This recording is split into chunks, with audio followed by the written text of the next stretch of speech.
नमस्कार, मैं हूं आपके साथ अंकिता पाल। बुलेटिन की शुरुआत करते हैं। राज्य स्थापना दिवस के मौके पर हर की पौड़ी पर होने वाले दीप महोत्सव के लिए वॉलंटियर्स को लाने के लिए नगर पंचायत लंडौरा द्वारा कूड़ा उठाने वाली गाड़ियों का इस्तेमाल भी किया गया है। इस घटना का वीडियो सोशल मीडिया पर वायरल हो रहा, जिसमें जिम्मेदार अधिकारियों की निंदा हो रही है। वीडियो में देखा जा सकता है कि सफाई कर्मचारी और वॉलंटियर्स को कूड़ा उठाने वाली गाड़ियों में खड़े होकर पौड़ी पहुंच रहे हैं।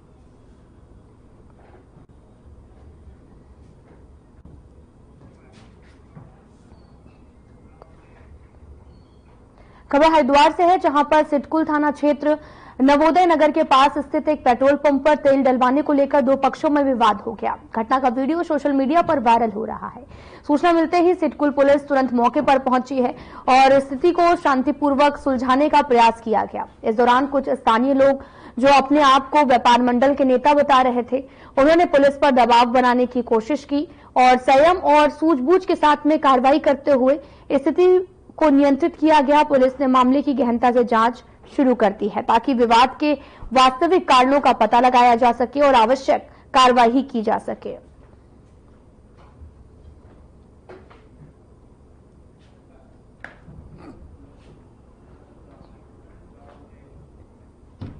उत्तराखंड राज्य के 24वां स्थापना दिवस के मौके पर नगर पालिका परिषद और यूथ केयर फाउंडेशन की तरफ से परिसर में रक्तदान शिविर का आयोजन किया गया, जिसमें नगर पालिका परिषद के अधिशासी अधिकारी नौसाद हसीन ने ब्लड देने वाले युवाओं को प्रशस्ति पत्र देकर सम्मानित किया है। वहीं यूथ केयर फाउंडेशन के अध्यक्ष फरमान ने बताया कि वह समय समय पर सामाजिक कार्यक्रम करते रहते हैं, जिसमें तमाम लोगों को इसका लाभ भी मिलता रहे।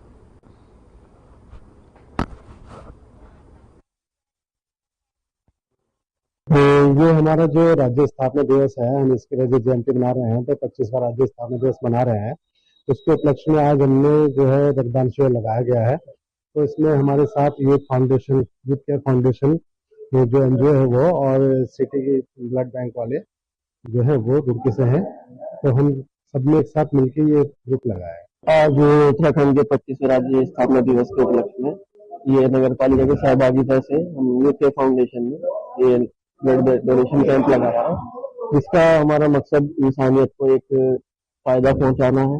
इससे ब्लड डोनेट करने वाले को भी फायदा होता है। इसके अंदर नया खून बनता है, जो उसकी रक्त में बीमारियां होती है वो भी दूर हो जाती है।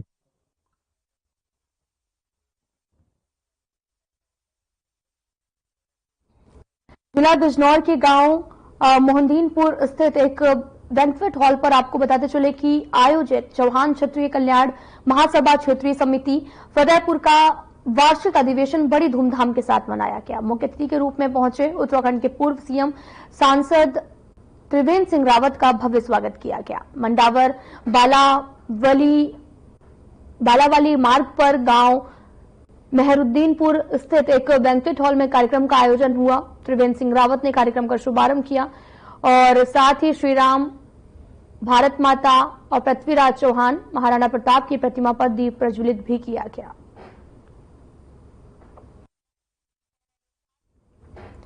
वार्षिक अधिवेशन का आयोजन किया गया है। पूरा मामला ऋषिकेश से है, जहां पर त्रिवेंद्र सिंह रावत ने इस पूरे कार्यक्रम का शुभारंभ किया है। तस्वीरें भी आप पीएम मोदी ने उत्तराखंड को लेकर लोगों से 9 आग्रह किए हैं, जिसे लेकर उत्तराखंड के सीएम पुष्कर सिंह धामी का बयान सामने आया। सीएम धामी ने कहा कि पीएम मोदी ने उत्तराखंड की बोली भाषाओं को लेकर, पलायन को लेकर चिंता जताई है।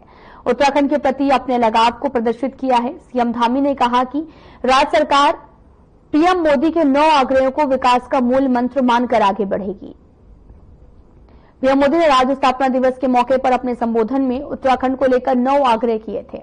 इसमें से 5 आग्रह उत्तराखंड के लोगों को संबोधित थे, जबकि 4 आग्रह यहां आने वाले पर्यटक तीर्थ यात्रियों के लिए हैं।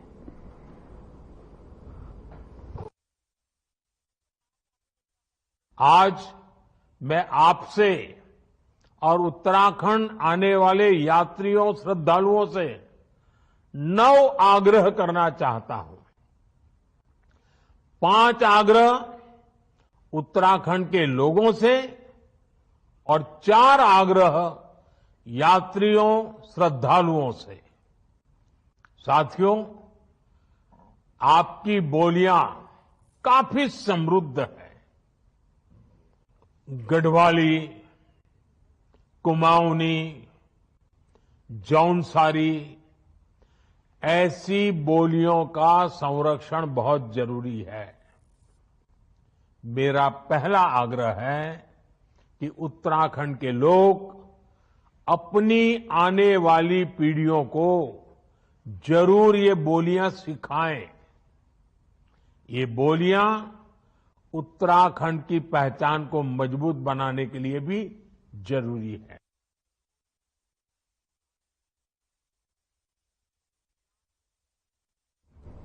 केदारनाथ में होने वाले उपचुनाव के लिए बीजेपी ने पूरी ताकत झोंक दी है। विधानसभा क्षेत्र के साथ साथ प्रवासी मतदाताओं को भी बीजेपी अपने पक्ष में मतदान के लिए पूरी जोर आजमाइश कर रही है, जिसको लेकर बीजेपी प्रदेश अध्यक्ष ने खुद प्रवासी मतदाताओं की कमान अपने हाथों में थामी है। उनसे संपर्क करने के लिए वे अन्य प्रदेशों में लगातार दौरे पर हैं। बीजेपी प्रदेश अध्यक्ष महेंद्र भट्ट ने रविवार को लुधियाना में केदारनाथ विधानसभा क्षेत्र के प्रवासी मतदाताओं से मतदान के लिए अपने बूथों पर पहुंचने का आग्रह किया। बीजेपी को जीत दिलाने में सहयोग की अपील की है।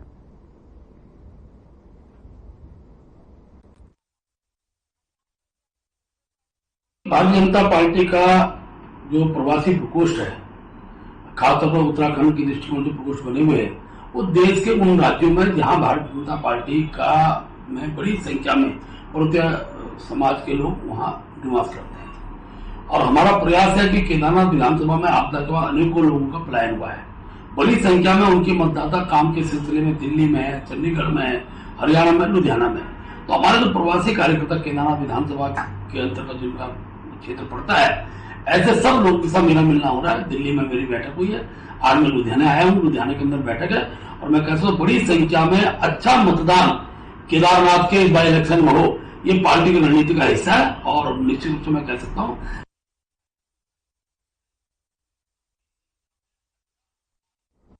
केदारनाथ उपचुनाव को लेकर पार्टियों ने चुनाव प्रचार तेज कर दिया है। कांग्रेस और बीजेपी के प्रत्याशियों का जनसंपर्क और प्रचार प्रसार जोरों पर है। पूर्व विधानसभा अध्यक्ष गोविंद सिंह कुंजवाल ने कहा कि मंगलौर और बद्रीनाथ उपचुनाव में कांग्रेस ने भारी मतों से जीत हासिल की है और अब केदारनाथ उपचुनाव में भी कांग्रेस के पक्ष में माहौल बना हुआ है।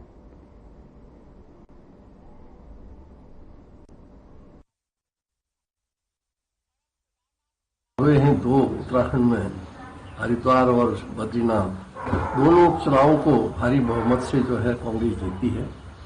और अब केदारनाथ में चुनाव हो रहा है और मुझे पूर्ण विश्वास है, और जैसा वातावरण बना है, जैसा लोग कह भी रहे हैं, जो हमारे लोग वहां गए हैं, उनकी जो रिपोर्ट है उसके अनुसार भारी मतों से हम केदारनाथ के चुनाव को भी जीतने जा रहे हैं। और हमने जो प्रत्याशी घोषित किए हैं हमारी पार्टी ने, वो प्रत्याशी बहुत योग्य है, पहले पत्रकार भी रहे हैं और पूर्व विधायक रहे हैं और उनके कार्यकाल में बहुत से काम हुए हैं और मैं समझता हूं भारी मतों से जीतेंगे। और भारतीय जनता पार्टी में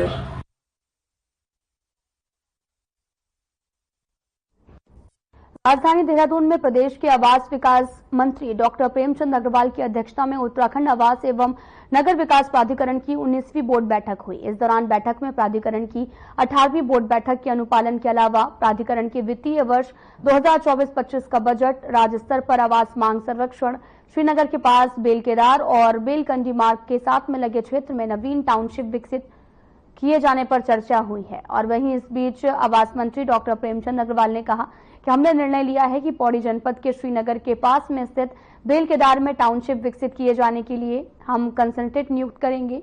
जो तथ्य सामने आएंगे उसके मुताबिक निर्णय लेंगे।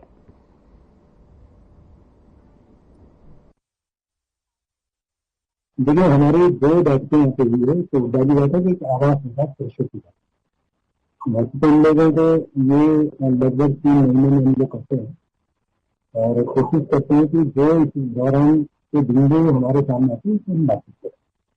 तो मैं इसमें सच्ची बात ये बताना चाह रहा हूँ कि जो हम बार बार टाउनशिप की बात करते थे, तो आज हमने एक निर्णय लिया कि जो पौड़ी का श्रीनगर के पास है बेलकेदार, जहाँ को हम टाउनशिप डेवलप करने के लिए भी हमने किया है और इसमें हमने ड्रोन सर्वे सबसे सबमिट किया है।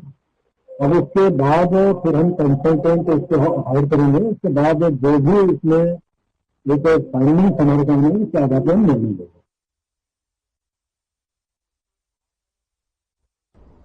आने वाले समय में रबी सत्र को लेकर आपको बताते चले कि कृषि विभाग ने अपनी तैयारी पूरी कर ली है। अपनी तैयारी को लेकर उत्तराखंड के कृषि मंत्री गणेश जोशी ने कहा कि रबी सत्र के लिए भी हम किसानों को बीज दे रहे हैं। इस बार रबी के फसलों की रिकॉर्ड बुआई हो रही, जिसके लिए मैं किसानों का आभार व्यक्त करता हूं। देखिए, रबी सत्र की पूरी तैयारी हमने की है, किसानों को बीज हम दे रहे हैं और इस बार रिकॉर्ड बुआई हो रही है। इसके लिए मैं अपने किसानों का आभार व्यक्त करता हूं और मैं आपको ये बताना चाहता हूं कि प्रदेश बनने के बाद हमारा कृषि का क्षेत्रफल घटा है 2 लाख हेक्टेयर, लेकिन हमारा उत्पाद 3 लाख टन बढ़ा है। इस बात का प्रतीक है कि हम कृषि के क्षेत्र में हमारी सरकार कितना अच्छा काम कर रही है।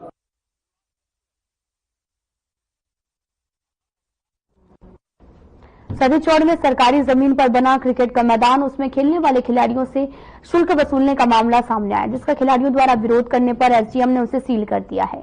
कोटद्वार के एसडीएम सोहन लाल सैनी ने जानकारी देते हुए बताया कि कुछ लोगों द्वारा सती चौड़ में सरकारी जमीन को खुर्द-बुर्द करने की नीयत से वहां पर क्रिकेट मैदान बनाकर उससे शुल्क भी वसूला जा रहा था, जबकि कुछ लोग उस पर अपना हक जमा रहे थे, जिसको देखते हुए उसे अग्रिम आदेशों तक सील कर दिया गया है।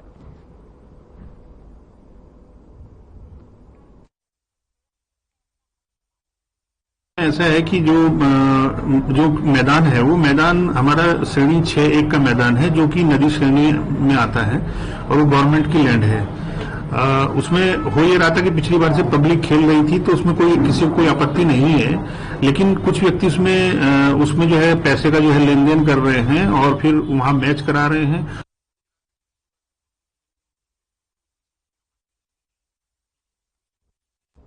उत्तराखंड राज्य अपनी सांस्कृतिक विरासत के लिए एक अलग पहचान रखता है। यहाँ पर बड़े ही धूमधाम से लोक पर्व और सभी त्योहारों को मनाया जाता है और ऐसा ही एक त्योहार है इगास, जो कि यहाँ पर एक लोक पर्व है।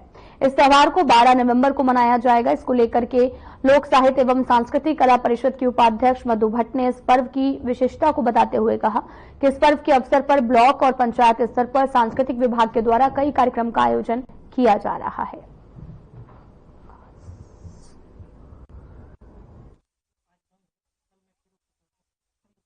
इगास हमारा बहुत ही एक लोक पर्व है और इगास को लेकर संस्कृति विभाग के माध्यम से जगह जगह हमारे जो है मेले लगते हैं और जो हमारा खान पान होता है, अरसे रोटाना, यहाँ की जो पहाड़ी शैली में लोग अपने गांव की तरफ जाते हैं और गांव में जो हमारे जो मैं कहूंगी ये जो चीड़ की लकड़ी से छिल्ले बनाते, छिल्ले से और फैलो खेलने का जो प्रचलन है, सब लोग गांव वाले इकट्ठे होकर रात्रि के समय में जो बुरी शक्तियां होती हैं वो दूर भागती हैं और बहुत ही हर्षोल्लास के साथ उस त्योहार को मनाते हैं। और संस्कृति विभाग ने जितनी भी हमारी जो टीमें हैं,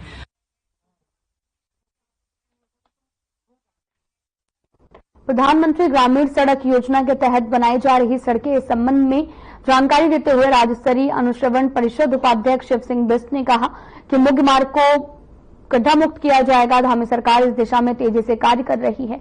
प्रदेश की धामी सरकार के नेतृत्व में इस दिशा में प्रदेश भर में कार्य हो रहे हैं।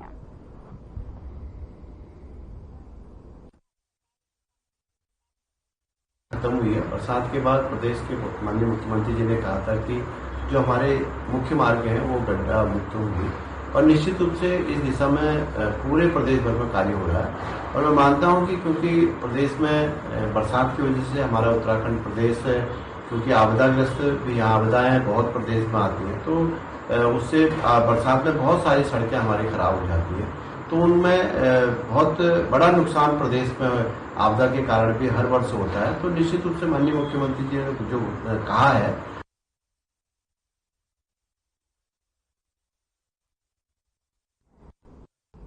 महाराष्ट्र में विधानसभा चुनाव को लेकर सरगर्मी लगातार जो है वो तेज है। तमाम राजनीतिक पार्टियां चुनाव प्रचार में जोर शोर से जुड़ी हुई हैं। इस बीच में पुष्कर सिंह धामी महाराष्ट्र की विधानसभा बांद्रा पश्चिमी से बीजेपी उम्मीदवार एडवोकेट शिलार आशीष के पक्ष में प्रचार करने पहुंचे और मुंबई एयरपोर्ट पहुंचने पर सीएम धामी का बड़ी संख्या में प्रवासी उत्तराखंड वासियों और बीजेपी के नेताओं ने जोरदार स्वागत किया है। सनातन सनातन है और सनातन रहेगा, यही सनातन है। इस सनातन के मानने वाले हम सब लोग हैं भाई बहनों। इससे आपके एक एक वोट से इन सबको इस बार करारा जवाब देना है। और ये महाराष्ट्र की जो समृद्धि है, महाराष्ट्र का जो विकास है, उसको निरंतरता से जारी रखना है। अभी भाई महेंद्र गोसाई ने कहा कि अभी 2 दिन पहले हमने पूरे प्रदेश के प्रवासी उत्तराखंडी भाई बहनों का देहरादून में सम्मेलन रखा था। पूरे दिन भर का सम्मेलन रखा, रात तक बहुत बड़ी संख्या में पूरे देश भर के लोग आए। यहाँ महाराष्ट्र से भी बड़ी संख्या में, मुंबई से भी बड़ी संख्या में आए, गुजरात से आए, बेंगलोर से आए, मध्य प्रदेश, राजस्थान, हरियाणा, दिल्ली। सीएम पुष्कर सिंह धामी ने परेड ग्राउंड देहरादून में आयोजित राज्य स्तरीय युवा महोत्सव 2024-25 का शुभारंभ किया। इस अवसर पर सीएम धामी ने 87 करोड़ की कुल 6 योजनाओं का लोकार्पण किया है। उन्होंने राज्य स्तरीय पिट्ठू प्रतियोगिता का भी शुभारंभ किया और इसके साथ ही राष्ट्रीय खेलों के लिए national games Uttarakhand volunteer portal का शुभारंभ भी सीएम धामी ने किया है।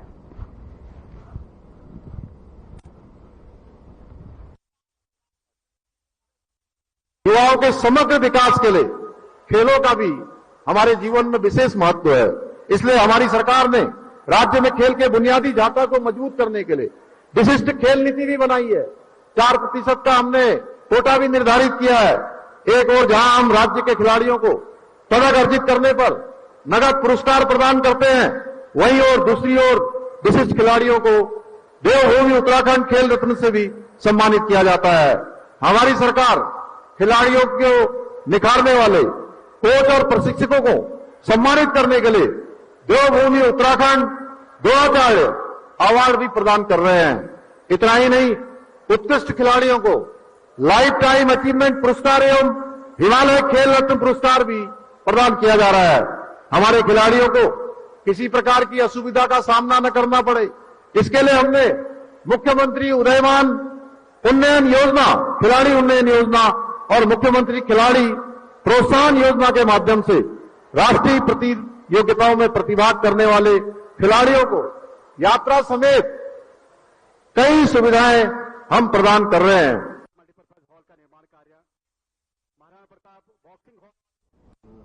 सीएम पुष्कर सिंह धामी ने विधानसभा परिसर भराड़ीसैंण से पूरे प्रदेशवासियों को उत्तराखंड राज्य निर्माण के 24 साल पूरे होने और रजत जयंती वर्ष के शुभारंभ अवसर पर हार्दिक बधाई और शुभकामनाएं दी। मुख्यमंत्री ने देश के सर्वोच्च बलिदान देने वाले वीर जवानों एवं राज्य निर्माण के सभी अमर शहीदों को श्रद्धांजलि अर्पित करते हुए सभी राज्य आंदोलनकारियों को श्रद्धापूर्वक नमन करते हुए सम्मानित किया है। और उत्तराखंड की मजबूत नींव रखने वाले पूर्व प्रधानमंत्री भारत रत्न अटल बिहारी वाजपेयी को भी राज्य की जनता की ओर से नमन किया। राज्य स्थापना दिवस के शुभ अवसर पर हमारे प्रदेश के यशस्वी मुख्यमंत्री आदरणीय पुष्कर सिंह धामी जी ने हम सब की मांगों को पूरा करते हुए, जो हमारी वर्षों से जो इस क्षेत्र की मांग थी, हमारी माताओं की मांग थी, पहाड़ की मांग थी, हमारे युवाओं की मांग थी, हमारे गौरव सेनानियों की जो मांग थी, हमारे युवाओं की जो मांग थी, शिमली में जो कि जिले का केंद्र बिंदु है, वहां पर बेस अस्पताल बनना चाहिए। और बड़े आज खुशी के साथ मैं इस बात को कह रहा हूं कि आज पुष्कर सिंह धामी जी ने हमारे विधानसभा के विधायक श्री अनिल नौटियाल जी के द्वारा आज हमारी मांग पूरी कर ली गई है।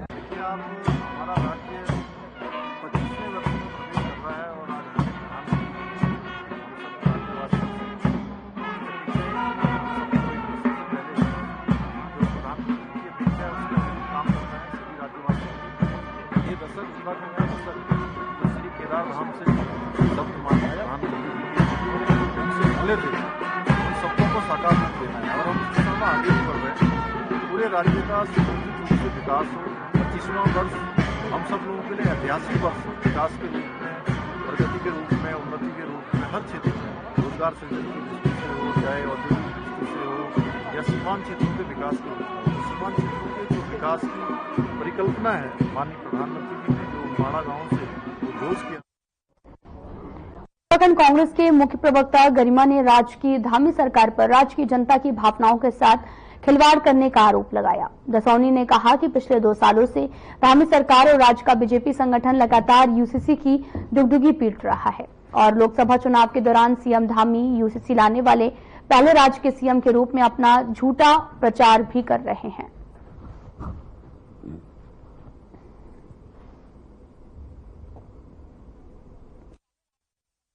इसलिए क्योंकि पिछले 2 साल से लगातार राज्य सरकार राज्यवासियों की भावनाओं के साथ खिलवाड़ करते हुए ये कह रही है कि यूसीसी राज्य स्थापना दिवस के दिन, यानी कि जब हम रजत जयंती मना रहे होंगे, 25वें साल में प्रवेश करेंगे स्थापना दिवस के, उस दिन सौगात दी जाएगी। और आज उत्तराखंड देवभूमि का स्थापना दिवस है, लेकिन यूसीसी लागू नहीं की जा सकी।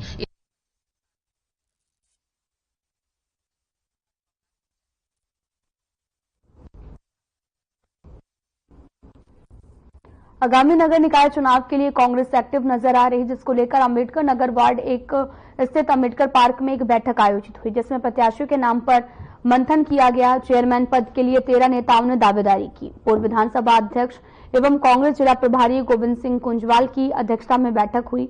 निकाय चुनाव लड़ने वाले प्रत्याशियों को लेकर मंथन किया गया। कांग्रेस पार्टी जिताऊ होने के साथ साथ कांग्रेस पार्टी के प्रति आस्थावान कार्यकर्ता को ही निकाय चुनाव में टिकट देगी।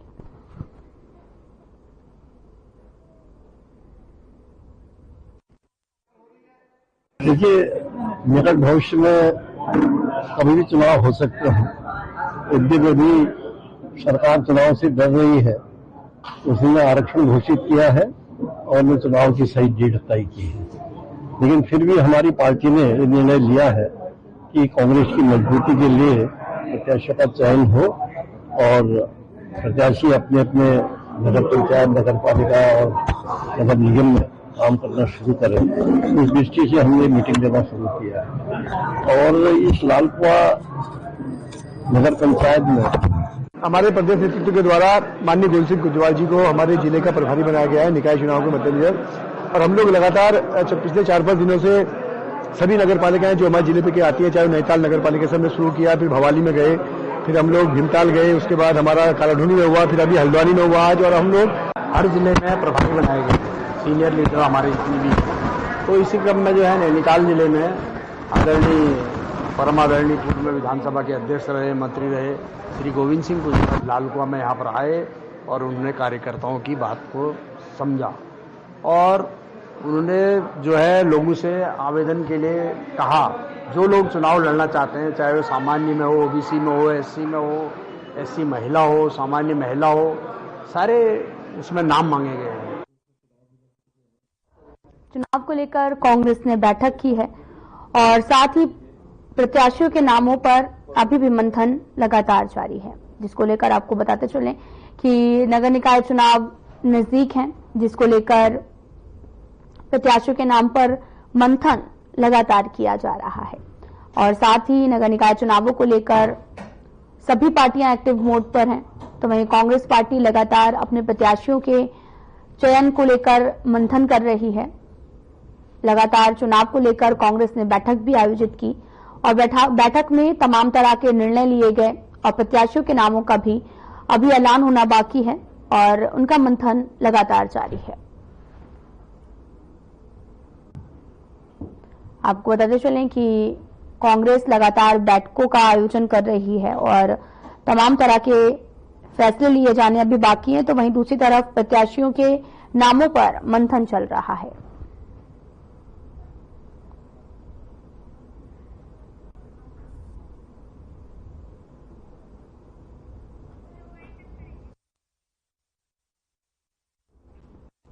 फिलहाल इस वीडियो में इतना ही। नमस्कार।